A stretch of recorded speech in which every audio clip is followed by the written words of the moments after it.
Assalamu alaikum wa rahmatullahi wa barakatuh. Alhamdulillah, alhamdulillah hamdan kathira.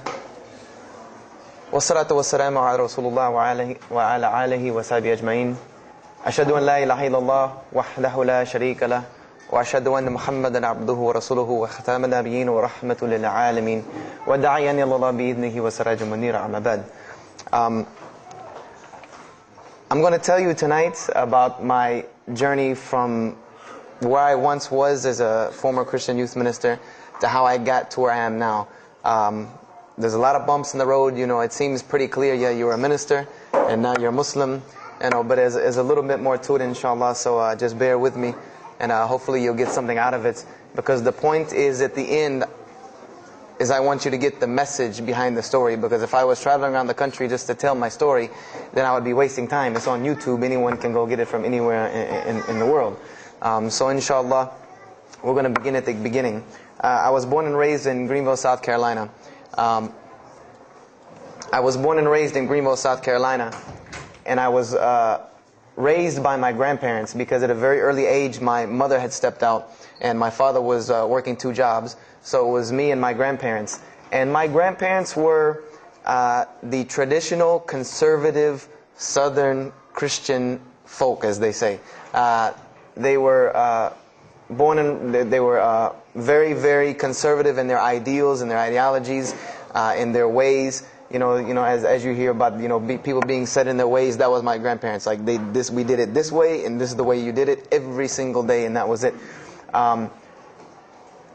And we were very religious in the sense that we went to church on Sundays, we went to church Sunday evenings, we went to church Wednesday. And in Christianity, that's considered very religious. And it was not hard for us to go to church, and it was not difficult for my grandmother to drag me to church every Sunday, which as a kid is what they had to do, because the church was 2 houses down from our house. There was 2 houses, and then there was the church. So it was not hard for them to drag me every Sunday. And I hated church as a kid because of the simple reason that, we were brought up United Methodist. And Methodist is, for any of you know, it's very traditional. It's not like you think about like screaming and shouting in church and all that. No, you listen to the preacher, you stand up and you sing, you sit back down, you listen to the preacher, you stand up and sing, you sit back down, listen to the preacher, and that's it. That's all that happens. And the pews, as they call them, the chairs are made out of wood. They're hard. You get tired of sitting there. You're fumbling around, playing with the money that my grandmother gave me to put in the offering plate, all of these things. That's what I remember from church as a very small boy. But the thing that I do remember enjoying about church was Sunday school. Sunday school is what I got enjoyment from, because went to Sunday school, you painted pictures, of like Noah building the ark. You painted, all these pictures of Moses splitting the Red Sea. You learned the stories of Moses freeing the children of Israel from Egypt. You learn the story about him splitting the Red Sea. You learn the story about Noah and the ark. You learn the story about David and Goliath. You learn all these beautiful stories in Sunday school. So this was basically, as coming up, this is what I knew about Christianity, was the stories that I learned in Sunday school, because I never listened to the preacher during regular service. So that was the only thing I knew about Christianity.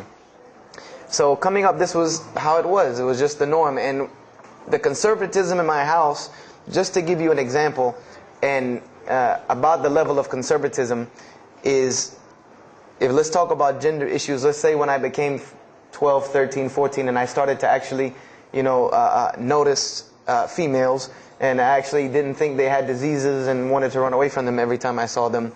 Let's say I wanted to have a girl over or something of this nature. It was so serious to my grandmother that I had to make an appointment with her, let her know this girl was coming to my house. We had to sit in the formal living room, which in the South, I don't know how it is here, but you have the dining room, then you have the formal living room with all the nice stuff that you don't go in unless there's company over. And my grandmother either had to be sitting in the same room with us or in the kitchen where she could see directly in the room. I mean, this is just how it was in my house. This is how my grandmother and grandfather were. They were very stern. They were very loving, but there were rules, and those rules were the way they were, and they did not change. So this was my upbringing. And I would say at about the age of 12, 13, 14, more along the age 13, 14, I started going to the Saturday evening youth services at my church that were for 12 and up. And the youth services were held in the gym, and they were totally different than church. At the youth services, you went, we played basketball, we played volleyball, we played dodgeball, we played every kind of sport, and we ate pizza and cake and candy, all the stuff kids like to do. And at the end, the youth minister, who happened to be my catty corner neighbor across the street. When I was 14, he was 17. He was the youth minister, so he would sit us down and give us a 30-minute lecture about Christianity, about something about God. He would give us a 30-minute sermon, and that's how the youth services were. And going to these youth services, I met some other people who went to other youth services. They invited me to Young Men for Christ and other things that were going on in South Carolina. And so I started to go to these different retreats and camping trips with them. And so that is when I would say that I started to become a Christian out of will. I became a Christian because I wanted to, not because it was something I was dragged to do. I started to actually want to be Christian. This is something I wanted to do. I made my own choice and my own decision to do it. So when I turned 15, I started going to high school. And when I was a freshman in high school, my best friend, who was the youth minister, was a senior in high school. And I remember we had a very close bond because I had not had my license yet, so I used to ride with him to school every day. And it was a big deal for me to be able to ride to school with a senior, especially since he had a brand new, or it was a brand new, but he had a restored '67 Mustang, which I've always been a fan of cars when I was a kid. So we had a very close bond, and we were very good friends because both of our parents were very similar. They didn't let us do much. So we spent a lot of time with each other.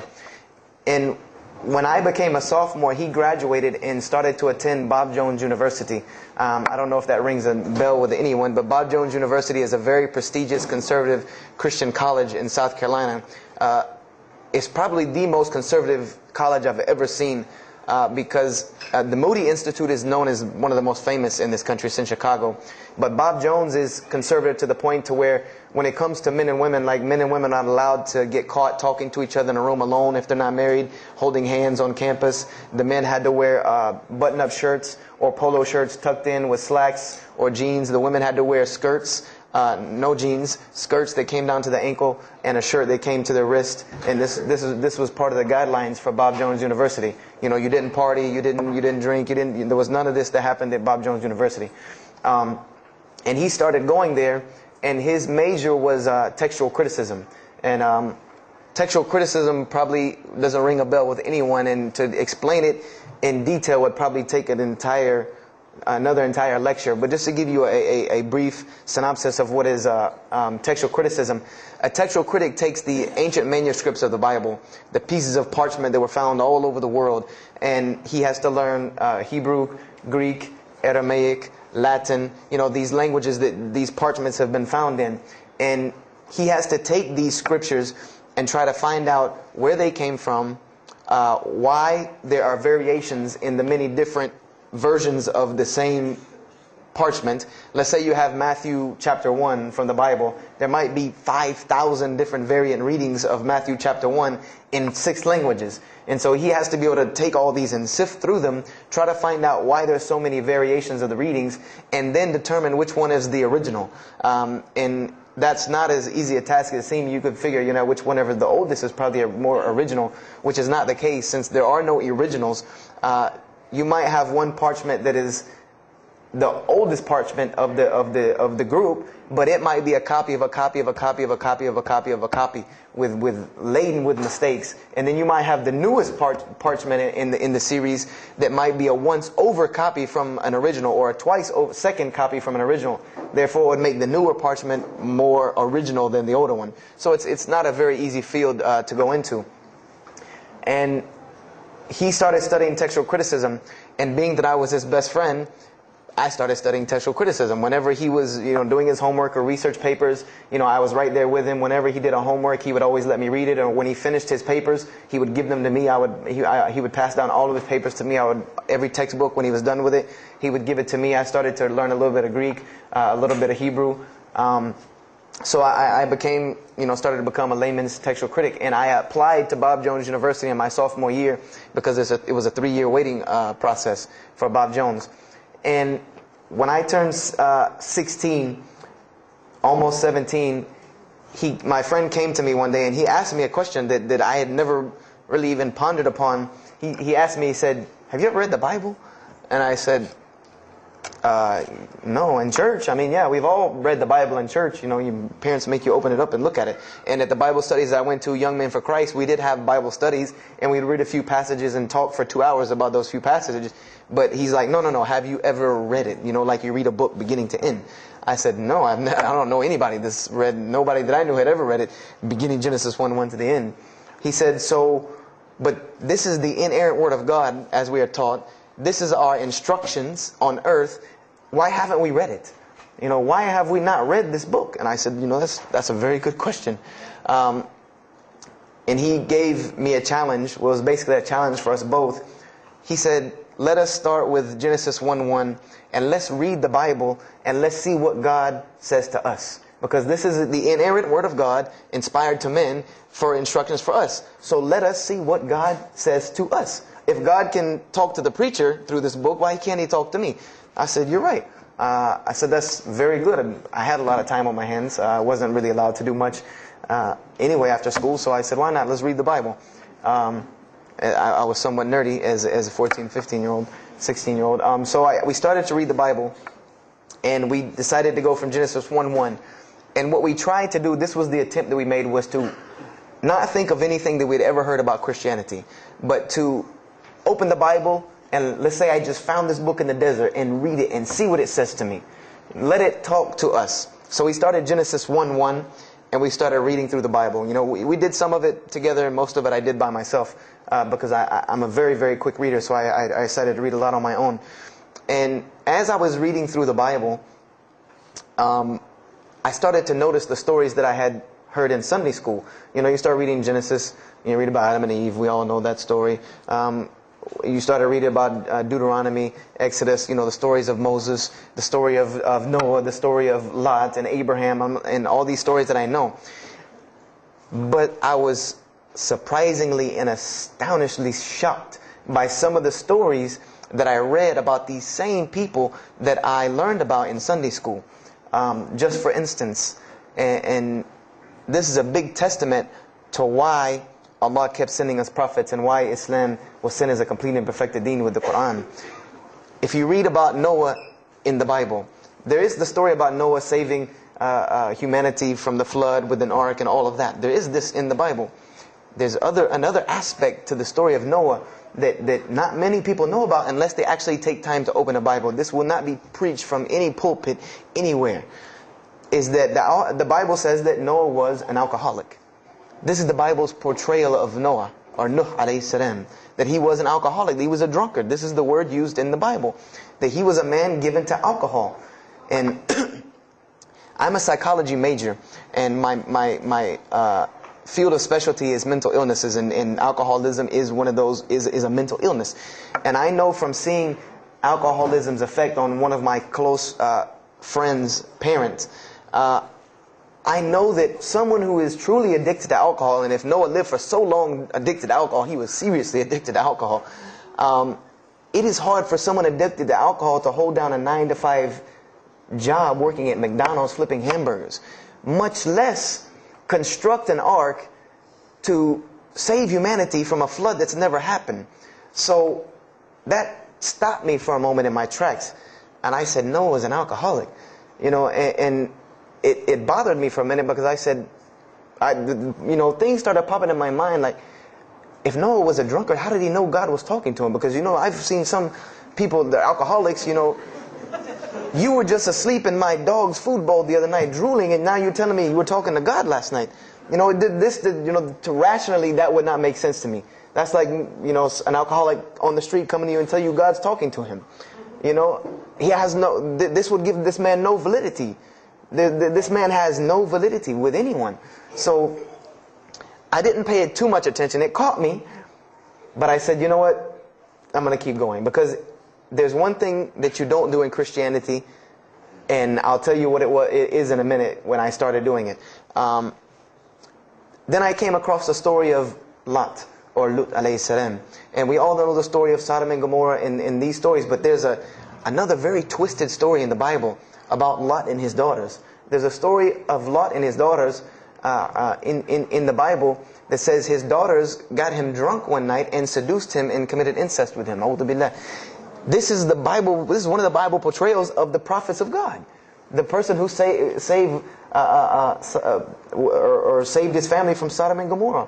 This is the story that is in the Bible. So I'm catching myself again, like, how this is becoming a really bad habit that I'm seeing. This is becoming a bad recurrence that I'm seeing over and over again in this Bible.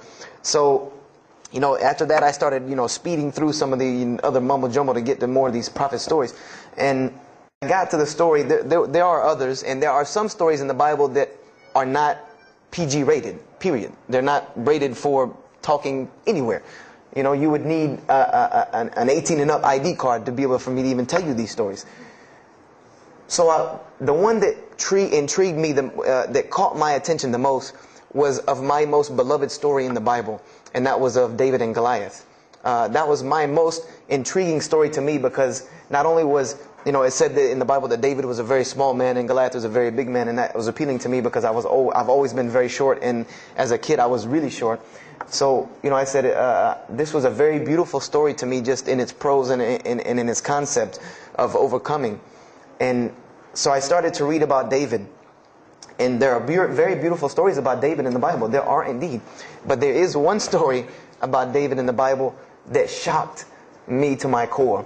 And it's a story about three people. There's three people in this drama: David, Bathsheba, and Uriah. And it says that David saw this woman named Bathsheba.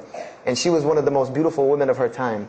And she happened to be married to one of the commanders of his army named Uriah. But David on this day decided that he was not able to resist his temptation to be with this woman Bathsheba, so he did. And he committed adultery with her. And knowing that he did this, the way that he decided to cover it up was he sent a letter to the generals of his army saying that when the battle was fierce, for everyone to pull back and abandon Uriah, so that he would be killed, and when he dies, then he could have Bathsheba, no harm, no foul. So David went from being the slayer of Goliath, the hero from man, to an adulterer, a plotter, and a murderer. And so this is when I really caught myself and said, hold on now. Something's wrong here. Something's got to give. I said, because to me, God's prophets in my mind were people of example. People who I could follow as an example. Someone who was supposed to be the best of us, so that we could follow them and emulate them. And they're turning out to be worse than some of the people that you see on America's Most Wanted. David is somebody that, if I only knew this about him from the Bible, I see him coming down the street, I'm going the other way and calling 911, because he has to have a warrant out on him for something. This is what I'm thinking in my mind. This man is not an honorable man at all. He killed Goliath, yeah, but he killed this other guy named Uriah to be able to commit adultery with his wife. So I committed the cardinal sin in Christianity. I started asking questions. This is the one thing you do not do in Christianity, is you don't ask questions, especially not about issues like this. So I went to my pastor and I started asking questions. What's going on here? Pastor, there's a very bad recurring habit about these men in the Bible. What is the deal here? And I remember he told me the same thing that almost every pastor or every evangelist or anyone I talked to about this, same answer, almost like it was programmed. They would put their hand on my shoulder and say, Brother Joshua, don't let a little bit of knowledge wreck your faith, because you're not justified by knowledge, you're justified by faith. And they would quote me verses like, lean not on understanding, Paul's, we're justified by faith in Jesus Christ. They would quote this whole line of thing to me like it was already pre-programmed, that they programmed in pastor school that people are going to ask you questions and here's the answer. So I said to myself, I don't know, Pastor, this just seems kind of odd. He said, let me tell you something. What you're reading is the Old Testament referring to God's covenant with the children of Israel. And they were a different people, a very stubborn, crazy people. So why don't you move on to the New Testament? In the New Testament, you'll find the new covenant that we're under with Jesus Christ, and I promise you things will change and be better. I said, okay, perfect. So I went ahead and finished and got to Malachi and then started with the New Testament. So I opened the New Testament. I said, here we go. Let's start all over again. But there were a few things that I had learned from the Old Testament that I wanted to keep in mind when I started to read the New Testament. I learned, number one, that God was one in a unique sense. This is what I learned from the Old Testament, that God was one in a singular, unique sense. This is over and over and over and over very clearly in the Bible. God's nature is one. This is so clear through the Old Testament. And that He was very jealous about His worship. And every single time the children of Israel would turn to something else other than Him, He would punish them and restrict their lifestyle. This is something that I learned. And it kind of, the similitude to me with how God dealt with the children of Israel was, and I hate to use this stark contrast, but it's almost as if one of us went out, God forbid, I hope not, and let's say we went out here and robbed a bank. You rob a bank, you're going to jail for a long time. And every day when you wake up, do you think that jail is going to look like the Hilton at LAX? No, I doubt it. It's probably dark, cold, bad food, orange jumpsuits, not nice people, the whole 9 yards. And the reason why this is, and I know this now from studying psychology, is that this is supposed to be a stark reminder every single day when this person wakes up that you are in jail. This is supposed to remind them every single day you're in jail because you committed a crime. And we run this, not you. This is the message that is being portrayed to this person in jail. So when the children of Israel kept rebelling against God, He restricted their lifestyle. If you study Judaic law now, it is some of the most strict religious law you can find. All of the good things that we enjoy as Muslims, even when it comes to dietary laws, like the good parts of the meat that we are allowed to eat, they can't have these things. These are things that are restricted from them. Why? Because God, Allah, wanted to remind them every day that I am Allah. I am your God. You will worship me. I run this, not you. And I understood this from reading the Old Testament. This is a concept I had come across. So I started with the New Testament, Matthew, Mark, Luke, and John. And one other thing that I did when I started to read the Bible was, if you go to Barnes & Noble, let's say you go to Barnes & Noble and you take a book off the shelf. What is usually the first thing you look at? The title. Then the next thing, the author. You want to know the title and the author. What is the name of the book? Who wrote it? And if you do this test with every single book of the Bible, you get a title and no author. Author unknown.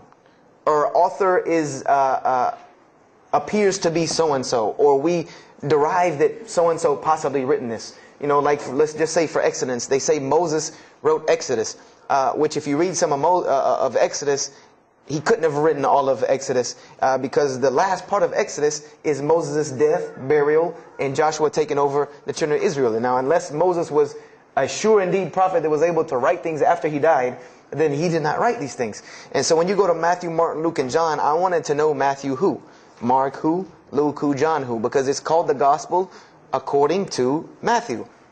The bad thing is that no one knows. No one knows because no one pinned their name down to these things. No Bible scholar in his right mind will tell you that we know for sure Matthew so-and-so wrote this, Mark so-and-so wrote this, Luke so-and-so wrote this, John so-and-so wrote this. It's factual information that we do not know who wrote these. So I was intrigued. I'm like, that doesn't, why would somebody write this book that's supposed to be passed down over generations and people are supposed to, this is the inspired word of God to guide mankind, and nobody decided to pin down who wrote it.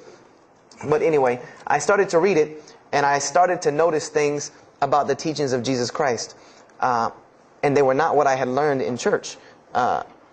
When Jesus spoke, He spoke of the nature of God. And when He spoke of the nature of God, it was the same nature of God that I found in the Old Testament.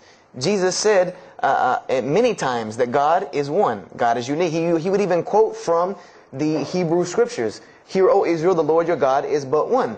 When He was asked, what is the greatest commandment? Or He was asked the greatest commandment. He said the greatest commandment, and every Muslim should understand these two concepts. This should be nothing new to you.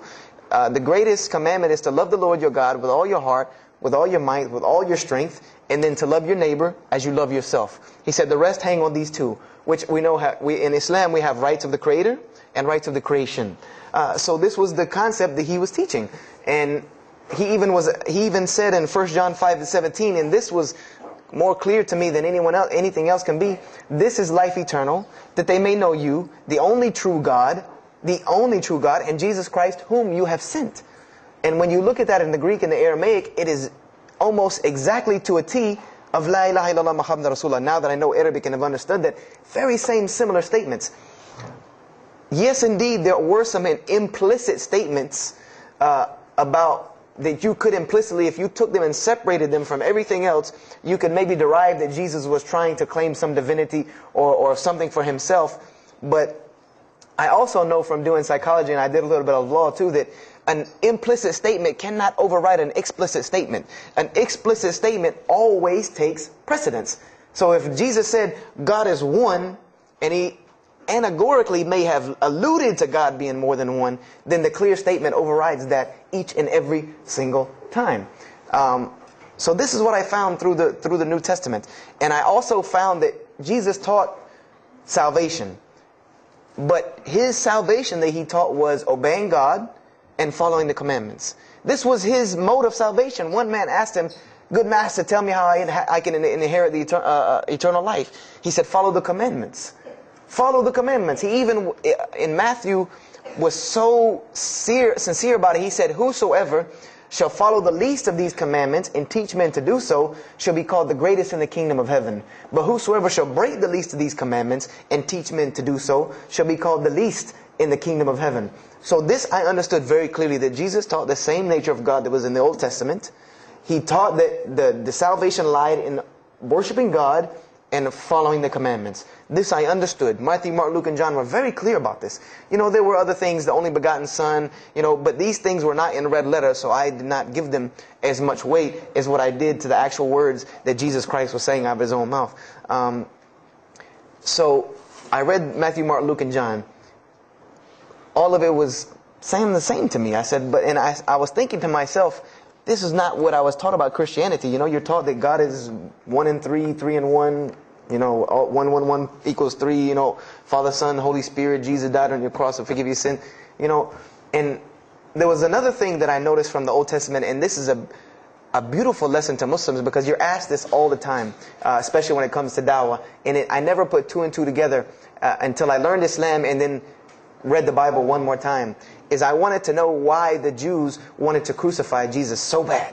Why so bad? They could have just mobbed him anywhere and killed him on the street. It's not like he had clans like the Arabs that would have come and backed him up. I said, why didn't they just kill him? You know, why were they so strict and sincere to tell Pontius Pilate, you got to kill him and you need to sanction it? We can't do it, but you need to sanction it to kill him. And now I understand it. Was that Jesus had a mission, and that mission was to share God with the world.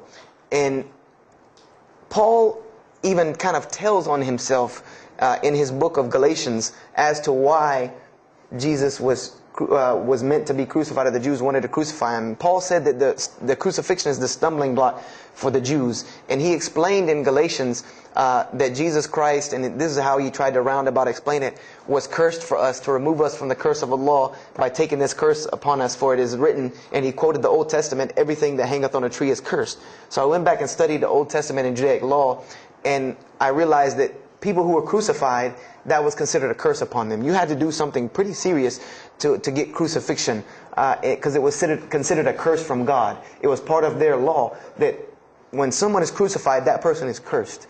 So wherever they buried these criminals, like in the graveyards in Israel, in Jerusalem, in Palestine, where they buried these criminals that were crucified, this was considered cursed ground. This was considered ground that you didn't go on, and you did nothing here, because these people are cursed by God. So I started to put 2 and 2 together. That it's not that they wanted to kill Jesus, because they could have just killed him. They wanted to disprove who he was. This was their point, was to disprove who this man was. He said he's the Messiah. They wanted to disprove it. And they knew, if you can crucify Jesus, he can't be the Messiah. He cannot be our Messiah if you can crucify him. And even if he is, if we can still force our crucifixion on him, then that'll detriment his message. So they understood this and knew this, and this is why they wanted to crucify him. And this is exactly why Allah saved him from it. Because everyone asks you, why did Allah save him from the crucifixion? Because you cannot crucify. That was part of his law that he came to fulfill, that he could not be cursed according to this law. He said, I have come to fulfill the law. To fulfill it. Therefore, he couldn't be cursed according to it. And this is why he went to the Garden of Gethsemane and asked God to remove this from him, because he knew how detrimental this was to his message of crucifixion. So I began to see all of these things. So I started to read. I got to the book of Acts and started to read the writings of Paul the Apostle. And things went from this to this. It went from one way to another way. It went completely flipped, turned around. The entire teachings went from obeying God, worshiping God, following the law, to worshiping Jesus Christ and abolishing the law completely. Paul even wrote to the Galatians, "Oh, you foolish Galatians, why are you still following this cursed law?" Jesus Christ came as a curse to remove us from the affliction of this curse. So I said to myself, but Jesus just said a few books before this that whosoever shall break the least of these commandments and teach men to do so shall be the least in the kingdom of heaven. And here you go, Paul preaching this gospel to abolish the law. So I even asked, what is going on here? So I started asking my pastor, and my pastor said, now you're getting into deep water. You know, now you're starting to question the New Testament. You really have some issues. You know, they even thought that I might be, you know, possessed and all kinds of things. So I had a very big conflict going on inside of me, and my friend took me to his textual critic teacher, his professor. And what this man told me probably wrecked my faith in Christianity. And I always say, I doubt he would be very happy me traveling around the world telling people that a Christian professor from Bob Jones University wrecked my faith in Christianity. But he did. Because what I asked him was, what happened to all these contradictions? You know, in the Old Testament there are many contradictions. If you study Hebrew language, you'll understand that when you read some of the Old Testament or the Torah, that there are some parts of the Torah that you can see is the most beautiful Arabic that you can see, the most beautiful Hebrew that you can see, just like when you read the Quran. It's very beautiful Hebrew. And then 2 chapters later, you'll see Hebrew that looks like a broken 3-year-old who is trying to scribble some Hebrew down. It looks very colloquial, very dialectic. You can tell it's not the same person speaking. So I went and asked him about all this stuff I saw. And he told me, he said, what you have is a book written by men over centuries and centuries and eons and eons. And he says, and this book started as an original that was copied and copied and copied, and somebody added a mistake, and somebody came behind him and corrected that mistake and added 2 of his own. Someone came and copied it and skipped a line and added a line where it wasn't supposed to be. And then someone else came and copied it and took it to his country, and in order for it to fit well with the doctrine they were teaching, he would cross out a dot here or cross out a word here or change a word here so that it would fit with the theological ideas of this part of the world. And he said, and after all these years, you have a book now that is compiled from all of this, written by the hands of men that still have men's fingerprints left on it. And that's what you have. You have an imperfect book that is only perfected through faith. This is exactly what he told me, that this book is perfected through faith. You cannot perfect it textually. It's not a textually perfect book. Those who believe in it by faith. And so I said, here we go again with this faith thing. You know, I said, God gave me a brain for a reason. If He did not want me to use it, He would remove this reason and logic part of my brain out and replace it with more faith. So, you know, and I was of the opinion, you know, as the saying goes, my grandmother didn't raise a fool. I'm no fool. I said, I can't believe in this. You know, I mean, this book I've been taught is the inerrant word of God, and you're just telling me that it's a book of errors that's only perfect through faith. That's like me taking a 1982 Datsun all beat up and saying, if you believe it can be a Mercedes. If you believe. You know, that would make no sense. You can't take a car to the car dealership and say that. No, if you really believe it, if you look at it right, it's a Mercedes. So I said, no, you know, this is a book full of errors. And God's religion is perfect. If God has a religion, it's perfect. If He has a book, it has to be perfect because He is perfect. So I left Christianity completely. And I decided that I was, I had learned some concepts from the Bible. God was one. You couldn't fool me of that.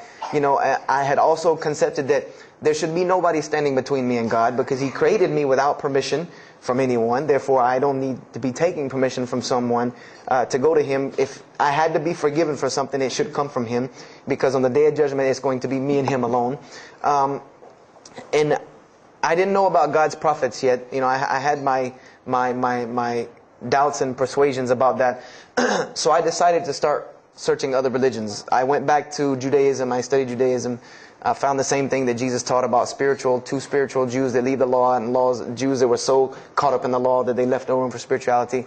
I studied Buddhism, Hinduism, Taoism, Confucianism, Wiccan, Bushido. Everything I could get my hands on, every type of ism or religion, I studied it. But there was one litmus test that I used for every religion. And whenever I met them, or the people or whatever about this religion, I would always ask them, do you have a book? Do you have a book? Because another thing I had come to the conclusion of is that if your religion is true, you should be able to tangibly hand me something and show me that this religion is true. Give me something that I can see. I don't want to hear that faith stuff anymore. I heard that all my life, and look where it got me. It got me thinking I'm driving a Mercedes running around in a 1982 beat-up Datsun. I said, no, you have to show me. And so I read the Bhagavad Gita, I read the Torah, I read the Scrolls of Tao, I read the Code of the Bushido, I read the Wiccan Book of Spirits and Spells and all that other magic stuff they have. And I read all of these things, and I found something very congruent with all of it, was that there were very same philosophies and teachings in all of these major religious books. They all talked about God and His nature. Most of them alluded to the fact that God is one, and that God sends messengers to us and people to us to teach us. But they were filled with a whole bunch of garbage, to be honest with you, that I couldn't logically, rationally believe. So at about the age of 17, just about the time, about 17 and a half, I gave up my search for God. And I became kind of angry with God, because I said, here I am looking for you, and I can't find you, and it doesn't look like you're giving me any help. And I don't know how many of you know, but for a 17-year-old that is frustrated with God and the world, there's a lot of trouble he can get into. There's a lot of things he can do to put himself in predicaments when he's frustrated the world and had come to the conception that, if there's a God that exists, then He doesn't really care about me. That's a kind of a dangerous young man. So I started doing the whole partying in trouble, going to parties, drinking underage, all of this stuff I started doing. I'm a perfectionist at heart. So when I was a Christian, I tried to be the best one I could. If I was going to switch to being any other religion, then I was going to do that 100%. So you better believe when I went after the dunya, I did that 100%. And I was a martial artist since I was 15 years old. And even though it was only 2 years, 2 years at 17, you think, you're Bruce Lee. So I got into a lot of fights. Got kicked out of school, had to go to another school, got in one fight, got arrested for a fight, and there were a couple incidences that stopped this downward spiral, because I was on a very, very quick downward spiral and I believe if I would have continued on that downward spiral, I would probably end up hurting someone, killing someone, or them hurting or killing me. And there were two incidents that brought that to an abrupt stop, like pulling the emergency brake. And the first one was a car accident that I was in. My friend and I were on the way back from Clemson University from a frat party, and we were driving up 385 in South Carolina, and we were both highly intoxicated. And I decided that night that he was driving, I decided to put my seatbelt on for the only reason that I kept falling over when I fell asleep without the seatbelt on, because I didn't really believe in the seatbelt thing, because I said if I'm going to die, I'm going to die. That was the conception that I come up with, that if it's time for me to die, it's time for me to die. I didn't believe in the whole tie your camel thing. So I put on my seatbelt and I fell asleep. And the next thing I know, I remember waking up with the car shaking. And I woke up to grab my friend because I thought maybe he had fallen asleep. But when I woke up, the only thing I saw was the tree line and then the pavement coming right at my face. And the window smashing and the car flipping, the whole 9 yards. And us landing in a ditch.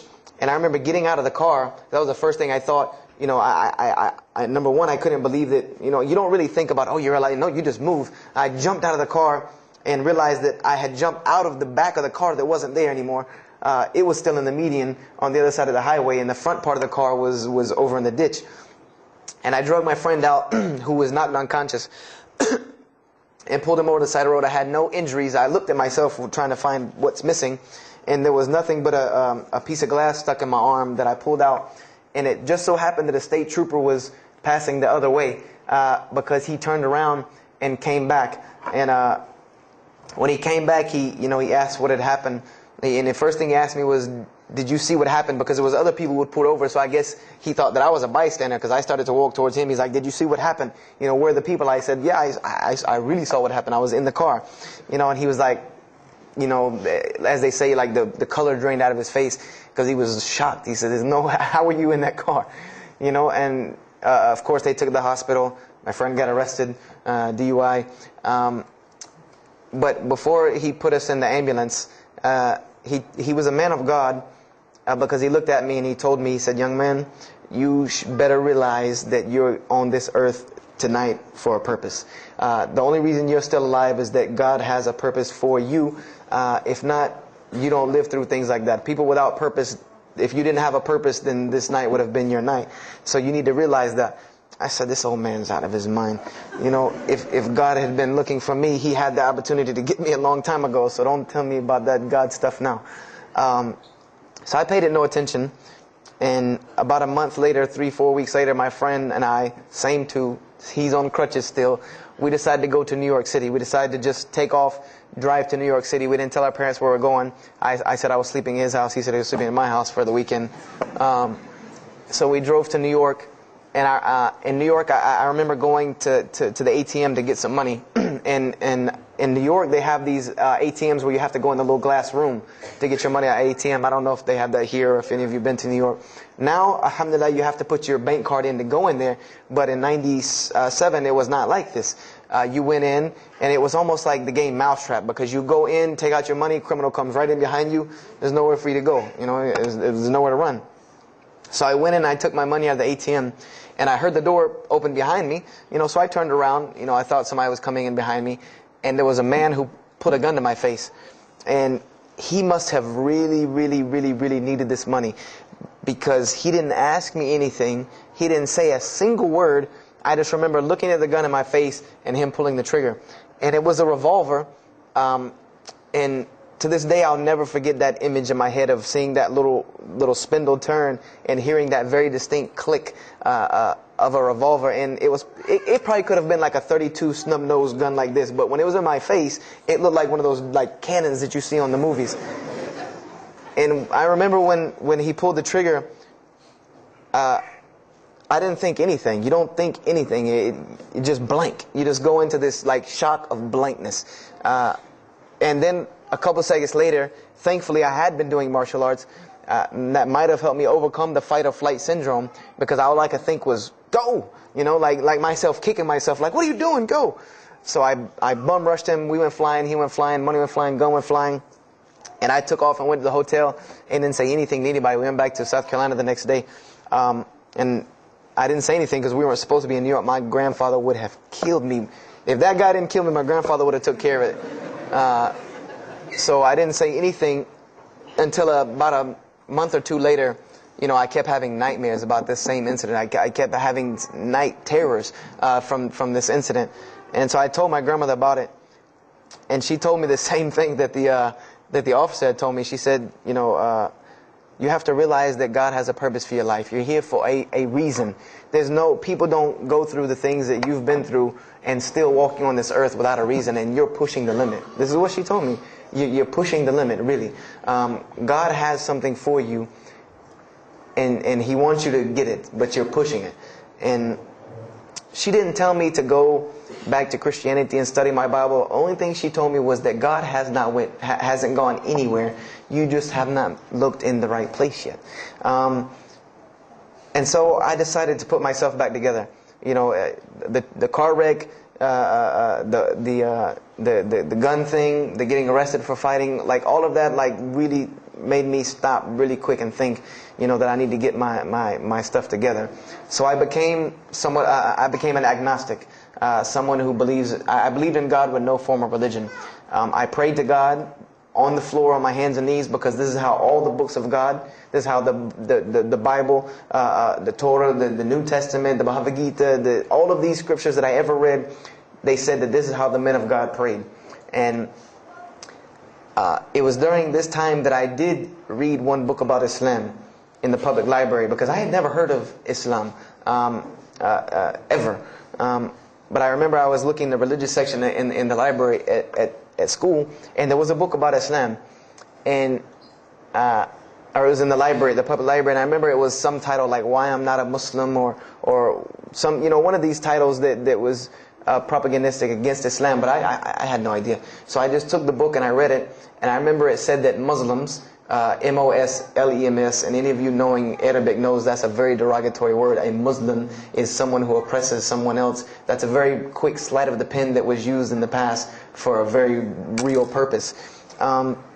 It said that Muslims were people who worshipped a moon god named Allah, who lived in a box in the desert in Saudi Arabia, and they were oppressive to women. I remember there was a whole chapter about how they could have 4 wives and as many as they want, actually, because they could marry 2, divorce 1, get 3 more. This whole, and it said that I remember the one thing that really caught my attention was the whole chapter on jihad, where it said that Muslims were allowed to kill non-Muslims at any time, at any place, without discretion, and it was an honorable act, and not only would they go to heaven before it, but they would get 70 virgins on the way. So I closed the book on Islam, put it back on the shelf, and marked off Islam off my little list of religions, and said thanks but no thanks, and if I ever see a Muslim, I am out. And I said I'm pretty safe in Greenville, South Carolina. I had never seen a Muslim ever. So I said, I don't have to worry about running into no Muslims, thank God. So, I started, just worshiping. I tried to just be a good person, pray to God, ask Him for guidance, try to be a genuinely good person. And I remember what changed is when I met a Muslim. I met a Muslim who I had met a couple of times at school. We had went to school together, and I knew him, but I never knew that he was Muslim. And there's a couple of reasons why I never known he was Muslim. Because he was African American, number one, and the book said that Muslims were Arabs. And number two, I didn't know, I thought Muslims ran around, marrying as many women as they want and killing non-Muslims. I didn't know that they could also be part-time drug dealers. So I never knew that this guy was Muslim. I didn't put 2 and 2 together. So we were at his house one day, and me and my other friend, the one that I got into a lot of trouble with, I'm trying to keep him out of trouble now. We were at his house, and we were debating something about religion. I forget what even the topic was, but you had 2 teenagers thinking they know everything. And I was trying to explain something to him about the Bible. And that guy came in and was listening. He said, "Have you ever heard of Islam?" I said, "Yes, I've heard all about Islam." He was like, "Okay, so what do you think of it?" I said, "What do you mean what I think of it? That's probably the worst religion I've ever seen on the face of the planet." He's like, "Why?" And he's like, "I'm a Muslim." I was like, "Man, stop playing." You're an African American. He's like, "So?" I'm like, "The book said you guys were Arab. All the Muslims were Arabs." He was like, "What else did you read in the book?" And I told him. He was like, "Man, what in the, what have you been reading?" He's like, "You need to go to the mosque for Jummah." He's like, he told me, he said, "I'm not a good Muslim." This is what he said to me. He said, "I'm not a good Muslim. I'm not even going to try to front and say I'm a good Muslim." He said, "But I can guide you to some people that can tell you the real truth about Islam," because he knew about my story about wanting to find religion. And he said, "You need to go to the mosque for Jummah." And I said, What's Jummah?" He said, "It's just like church with no chairs." And I said, "I can do church with no chairs because in church the chairs were the worst part anyway." Because they had these hard benches that you sit on that are like this, and they're so hard. I said, "That's good. You sit on carpet? Wow, man, every church should be like that." And I said, where's the mosque? He said, it's on Wadehampton Boulevard. I said, where on Wadehampton Boulevard? I lived on Wadehampton Boulevard. I lived right off of Wadehampton Boulevard. He said, you know where Lee Road intersects with Wadehampton? I said, yeah, I live on the other side of that intersection. He said, it's right there. I said, no, it's not. There's nothing. There's a gas station or a church. He said, yeah, you know that church, the Evangelical Missionary Training Facility? I said, yeah, I used to take missionary classes there. He said, you know that building in the parking lot with the gold thing on top? I said, the gym? And he was like, no, that's the mosque. Because I had always thought it was the gym because it was in the same parking lot and it was just rectangular with 2 glass doors in the front. And you could literally walk in between the church and the masjid and touch them like this. Anyone doesn't believe me, go to Greenville, South Carolina, look at the masjid. You can almost touch both of them just like this. He said, yeah, it's right there. I said, I've never, at first I was shocked. Like, I've been living across the street from all these crazy Muslims all my life. I said, I never knew.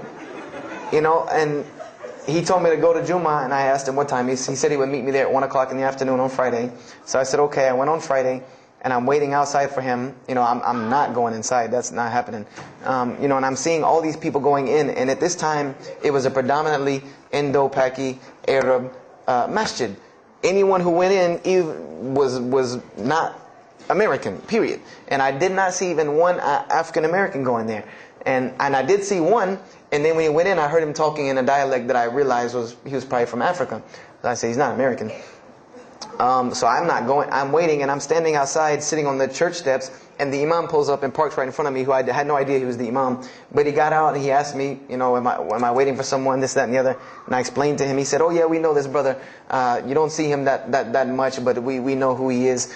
He said, I'm glad you came. He was a very, very nice, gentle young man. And he invited me into the mosque, and I kind of wanted to wait on my friend, but I didn't want, at the same time, I didn't want to tell this man I don't want to go in. So I went in, and they put me in the back and gave me a chair anyway. And I said, I came to sit on the floor. And they gave me a chair anyway, and all of these people are piled up in front of me.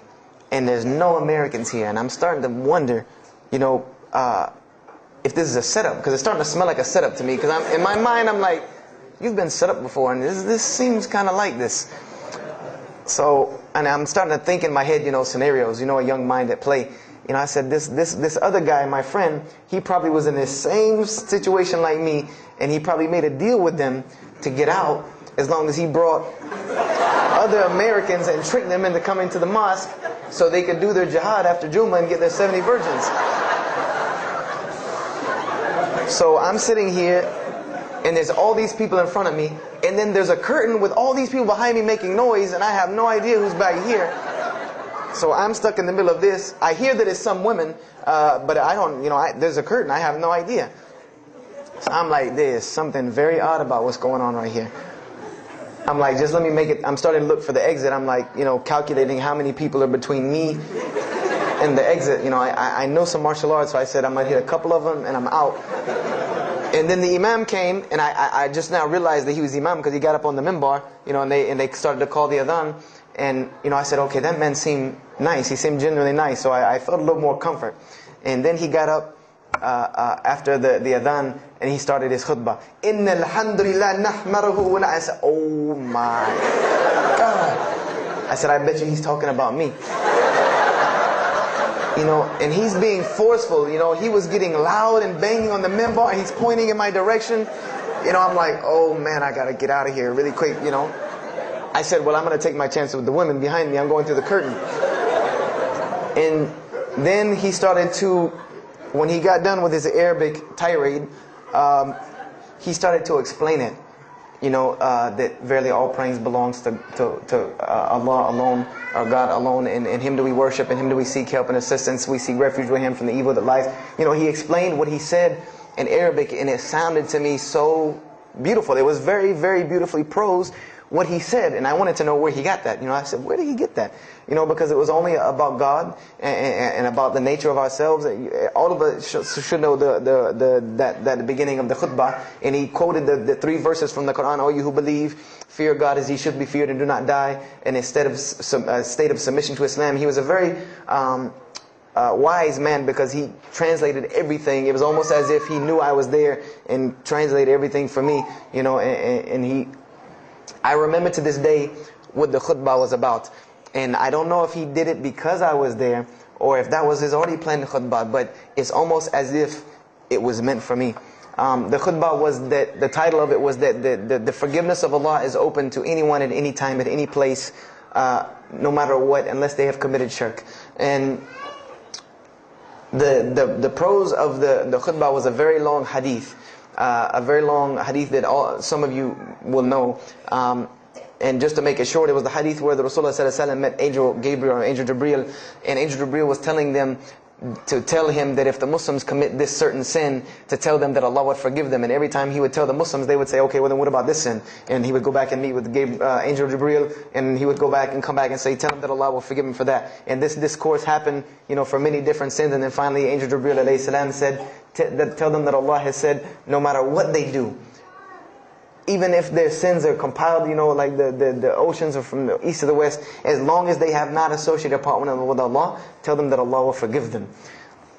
And I remember he told me that, or he said that, that the door of repentance to God is open as long as you have not seen the angel of death or the sun hasn't risen from the west. I didn't really understand the sun risen from the west thing at that time.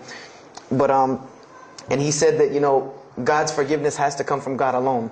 And this was the whole premise of his khutbah, was on forgiveness and tawbah. And I was saying to myself, these are all of the same concepts that I had formulated through reading the religious scriptures myself. And I'm asking myself, where did he get this stuff from? Where did he get all this? And he started using names like, he used the name Ibrahim alayhi salam, he used the name Musa, and I'm like, he translated it to Abraham and Moses. I'm like, where did he, where is he getting these? These are names from the Bible, I know these people. And so after the khutbah, they started lining up for the prayer. And I got apprehensive because everybody's getting up in front of me and blocking my exit from the door.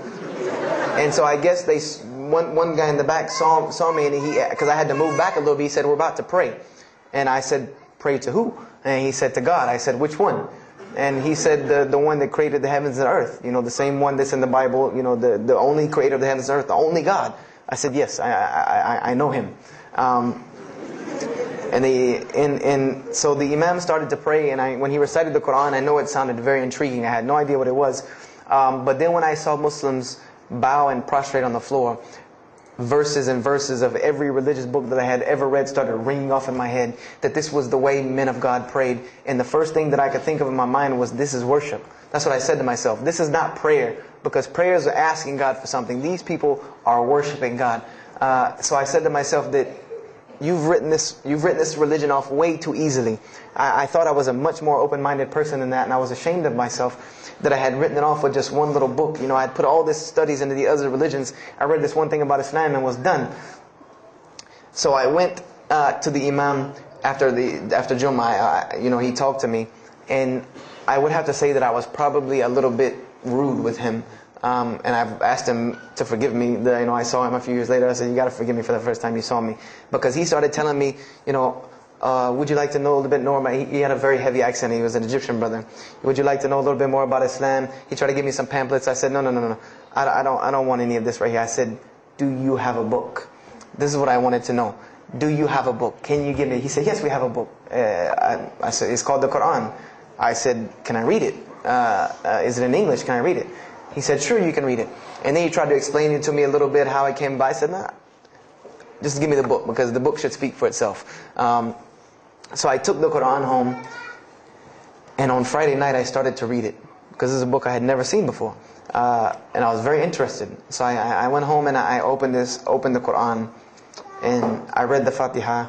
It seemed to me kind of like the Lord's Prayer. It was a little similar to what I found in the Bible. But then I started to read Surah Al-Baqarah. I started to read Surah Al-Imran. And I started to see names that I had seen before. I started to see names like Abraham, Moses, David, Jesus, Yahya, John the Baptist, Zechariah, Mary.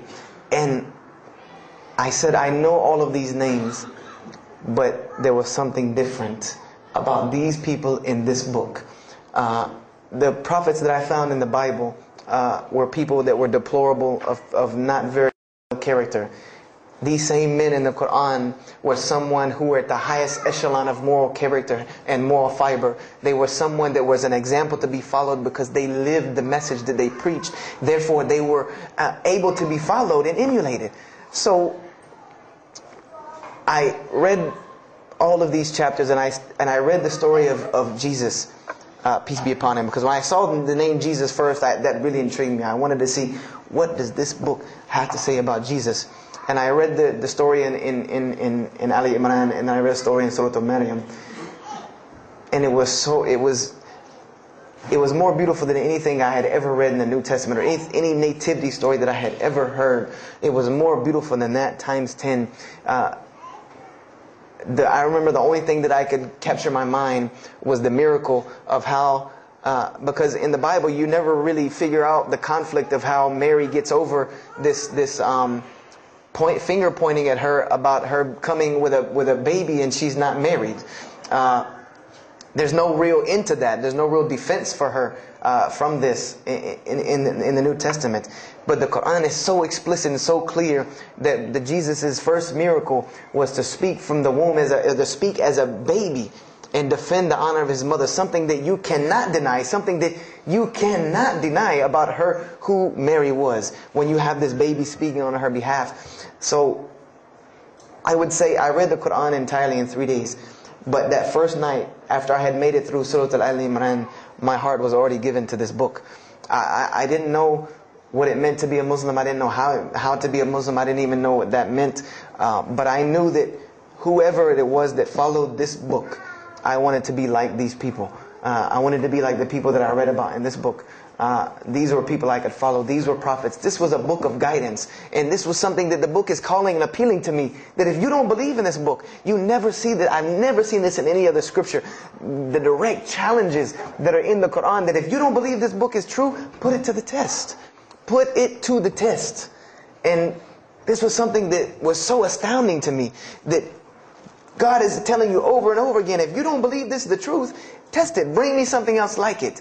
Test it. Put it to test. If it was written, if there was more than, all of the analogies about God, everything was so logical, so rational, so reasonable in my mind that it was like 2 + 2 = 4, and that was it. There was no 1 + 1 + 1 = 3, egg, yolk, water, fight. There was none of that foolishness. The Quran was very direct and very straightforward in its teachings. So I gave my heart to Islam that night in my living room, reading the Quran, and I cried and cried, that I had been looking for the truth all this time, had searched all this way, and it was right across the street from my house. And so I went back on Monday to accept Islam and ask these Muslims where in the world they've been all this time. And I go ready to go in there and do my thing, and I go and the masjid is locked. And because they only came on Fridays and for Isha during that time, and I didn't know. So I said, okay, I guess I have to come back on Friday, because every time I passed by the masjid after that, it was always locked. So I came back on Friday and I took my shahada, and as they say, the rest is history. But I don't travel around the world, and this was in December of 1998. I don't travel around the country and the world telling my story, just for the entertainment value. Even though I've been told it does have some entertainment value, I don't tell it for that person for sure. If that was the only reason, then you could just get it off of YouTube and it was the same exact story. I'm going to finish with this, and I hope you can give me 10 more minutes, inshallah, to tell you why I go around telling my story. I tell my story to let everyone realize that there are millions and millions of people just like me. Just like me in 1998, searching for the truth, can't find a way out. There are millions of people. There are probably millions of people in California, hundreds and thousands, if not millions, right here in in Orange County and Los Angeles in the Southern California area, that want to know the truth, that are tired of hearing the same garbage preached to them over and over again, tired of this shaitan box telling them the same thing over and over again, tired of the world being in the condition that it's in, tired of their life being in the condition it's in. And we as Muslims have the solution to every single one of their problems. And guess where we keep it at? Right here inside the masjid. Right here inside the masjid, we have all of this truth. We have the solution to every problem in the world. You want to solve the world hunger? The problem of world hunger? Islam has the problem. You want to solve the problem of world poverty? Islam has the answer. You want to fix the economic situation of this country? Islam could fix it tomorrow. And this was in an op-ed piece in the Washington Post. In the Washington Post, there was an op-ed piece that the two markets that are falling apart in this country are investments and housing. And there are two people in this market that while the rest are bottoming it out, this market is steadily climbing. It's not getting rich overnight like people want to, but it is continually going up, and that is Islamic financing and Islamic housing markets. These two things are so steady and so strong that economists in DC are trying to figure out how they can take some of these Islamic principles, from these investing and housing firms, and plug them into this system to give it some stability, because they realize that you won't get rich overnight in the Islamic system, but it will be stable. It will be something that will give stability. So they are starting to find out that Islam has the answer and the solution to their problems. But we already know this. We already know this, that we can solve every world problem with Islam. We'll put it into it. But the problem is, we're hiding it from the people. Unfortunately, willingly or unwilling, knowingly, unknowingly, we are hiding this from the people. And there's a statement in the Quran and that Allah warns the Jews about what they did with their religion. And it is a statement that is left in the Quran for us, that verily those who conceal the evidences and the clear proofs, after we have made it clear for them in the book, they are those who are cursed by Allah and cursed by those who curse, unless they repent and reveal that which they have been concealing. Those I will accept their repentance, because I am the one who accepts it, the most merciful. We have become guilty just the same way the Jews have of hiding the truth about their religion.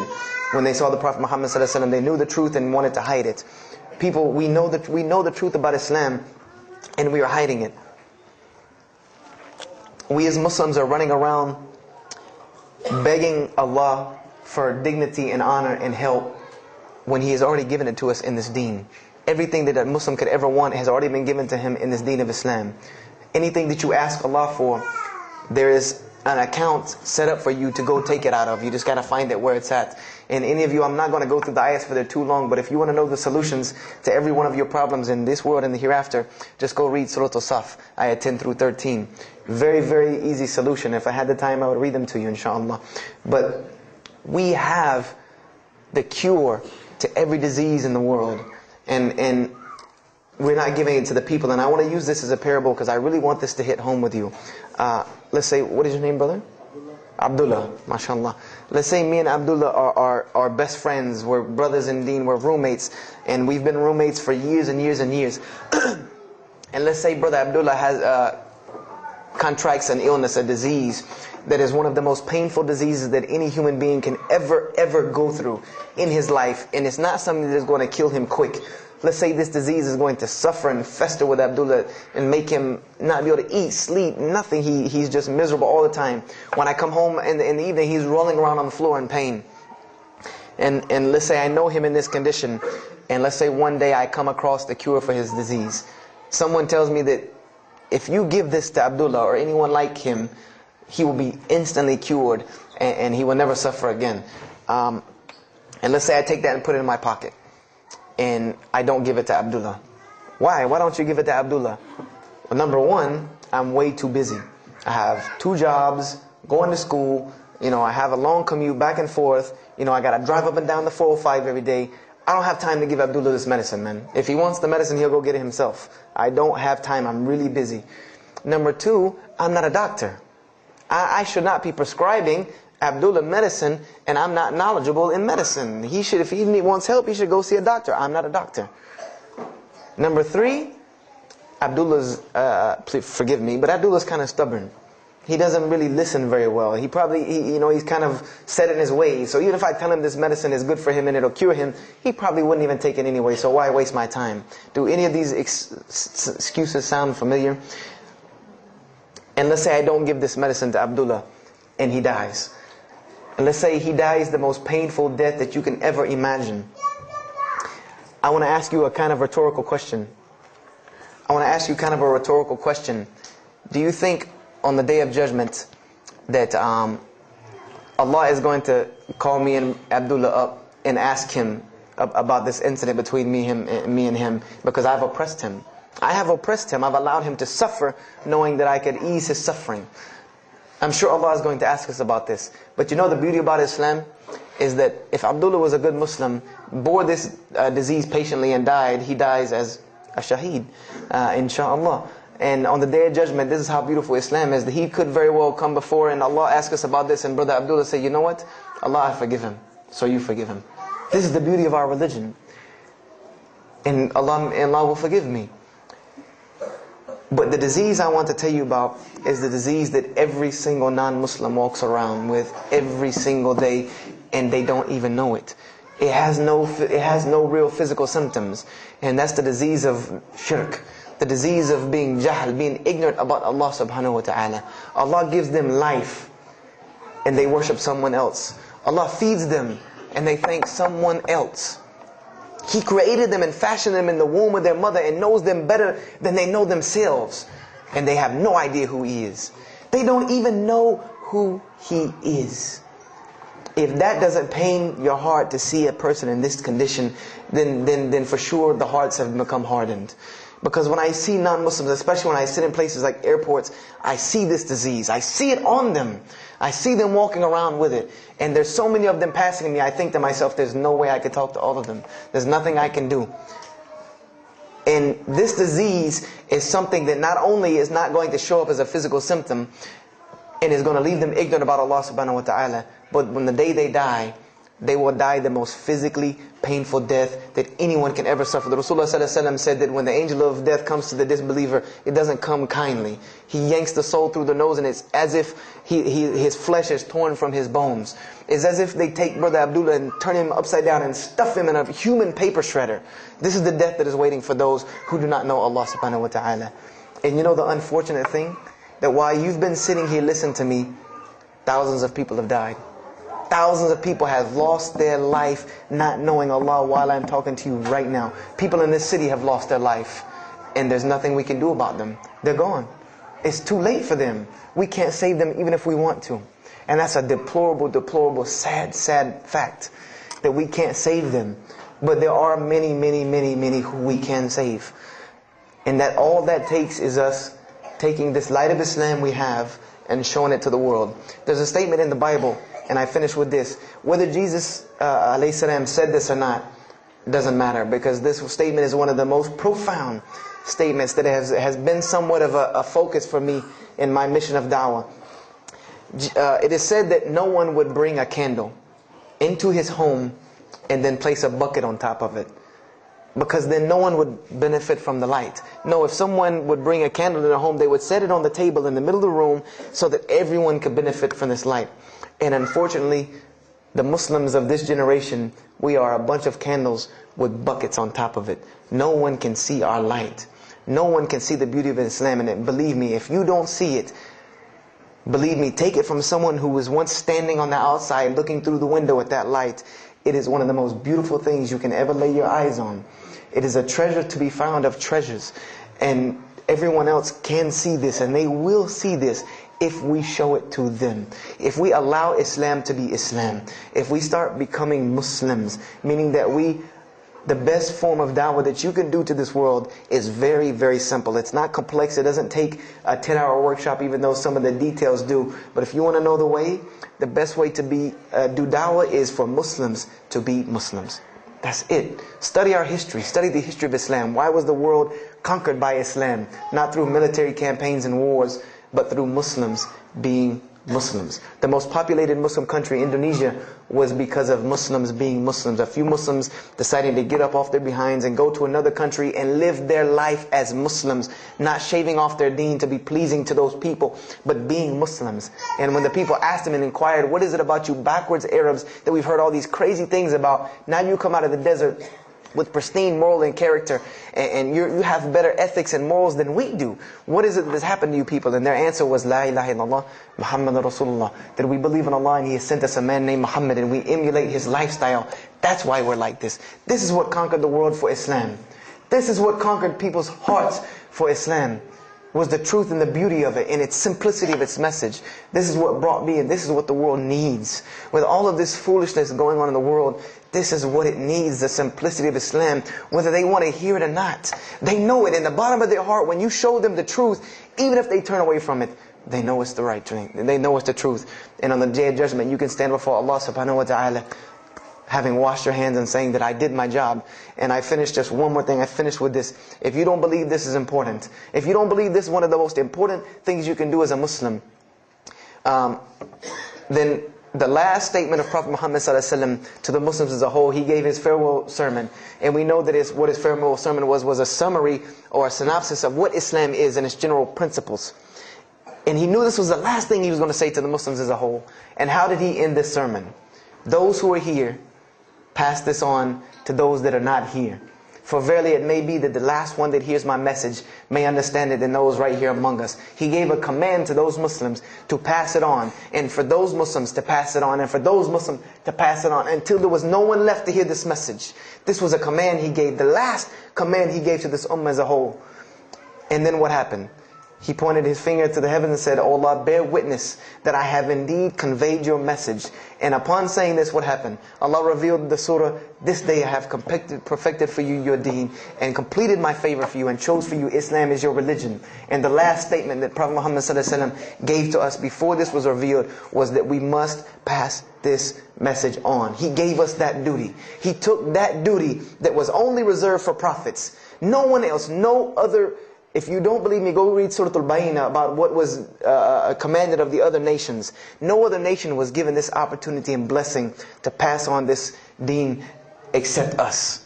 Because there are no more prophets coming. So the job falls on our shoulders. Qurans are not going to fall out of the sky and hit people when they're walking down the street. This job has now become ours. And just like if the Prophet Muhammad ﷺ had not done his mission, he would have been accountable before Allah. If we do not do our job of spreading this message of Islam, we will stand before Allah on the Day of Judgment. Don't be the person standing before Allah on the Day of Judgment and your neighbor that you've known, your co-worker that you've known 10, 15, 20 years come and find you and tell you, you knew this day was coming. You knew this day was coming and what was going to happen to me, and you did not say anything to me. And those people will complain to Allah about us. They will complain to Allah about us. Because we have the truth right amongst them, and we're not giving it to them. We need to stop hiding it in our masjids, in our homes, in our hearts, and we need to give it to the people. It's beautiful, trust me. Just hand it to them. Just hand it to them. I promise you they'll take it, because it's something that is so pure and pristine. And now forgive me for probably going over my time, and if we have time, I want to leave some time for questions and answers. I will be outside to take any questions and answers. The only last thing I want to announce and let you brothers and sisters know is one of my biggest dawah projects is a DVD project that I do. And my goal is to put a DVD about Islam in the hands of every single person in the United States of America. Right now I'm working on Florida and I have other brothers working in other places because people will watch a DVD. We did studies on this, and people will watch media before they'll read a book or before they'll listen to an audio CD. And alhamdulillah, through these DVDs we've gotten, I would say, an average about 2 shahadas a month. Because my personal contact info is on the DVDs, and people watch them and they call me and I converse with them, and usually most of them accept Islam. I just had a shahada the day before yesterday from Irvine, Texas, from someone who had bought the DVD and given it, a Muslim had bought it, gave it to his friend. His friend hated it or didn't want it, so he gave it to another person, and that person gave it to a co-worker at work who watched it and accepted Islam. So this is one of my biggest projects.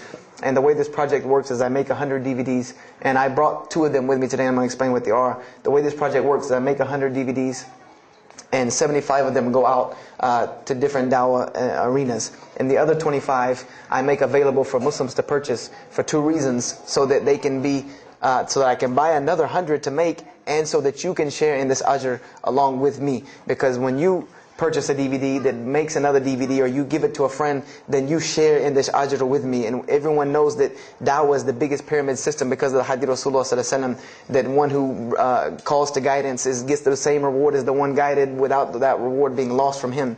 So I make these DVDs available to the Muslims so that you can put a little effort in da'wah and make another 100 inshallah. So I brought 2 today, and they're outside. One of them is called Islam in the Bible, which is basically what I just told you in a PowerPoint format, so that you could see all these verses that I saw, all these things that I read that allowed me to see the truth of Islam very clearly when I saw it, and I coincide them with the Quran so that you could see them. And there's another one the other one's called The True Gospel of Jesus Christ, where I go through the New Testament. Well, first part I think is an interview about me and my story to Islam, and there's some other Q&As on the other DVDs about nature of God and all these different things. But it's a PowerPoint presentation about the New Testament and Jesus Christ, and how you can prove to someone that Jesus Christ taught Islam from the New Testament, from their own book, that they have to agree. They either have to believe it or reject it. And if you believe it, then you have to believe what I'm saying is true about Islam. If you reject it, then this is your book, not mine. So, I try to use these 2 teaching methods, and they also can be given to non-Muslims because they're in a PowerPoint format. They're in a very educated format, and they're available outside for $10 each. So if you could, please don't make me take any of them back home, because they always hassle me about taking 200 DVDs on an airplane anyway. So please come and get them. And if you have any questions, my contact info is on there and everything. If you have any more questions for me, and my website and everything. I thank you for your time. And if anything has been of benefit, know that truly all good comes from Allah subhanahu wa ta'ala. And if anything that I have said is incorrect or hurtful or shameful, know that indeed that comes from my own nafs and my own lack of understanding. أقول كذا هذا واستغفر الله لي ولكم فاستغفروه إنه هو الغفور الرحيم. السلام عليكم ورحمة الله وبركاته.